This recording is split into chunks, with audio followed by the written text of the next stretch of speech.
Keith McKinnis, Director of Pharmacy, Hopewell Health Centers. Our first pharmacy was set up without doing controlled medications. It was the first time the health center ventured into pharmacy. They were a little concerned about, record keeping and security of the C2s. When I convinced them to open a second location, I really wanted to be a full-fledged community pharmacy.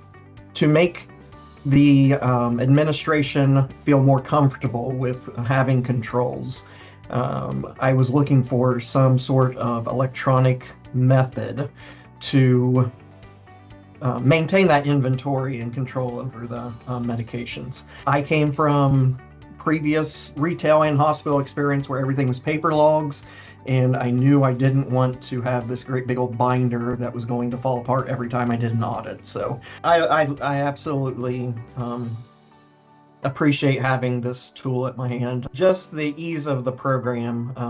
It flowed like a logbook. It felt very intuitive and easy to understand. The ability to do audits whenever I wanted to and keep those records clean. Being on the cloud or web-based, however you want to use those words or verbiage, was key to me, where I'm trying to manage two locations. I never know where I'm going to be. On top of the two pharmacies, I also manage 31 health center dispensaries or clinic dispensaries.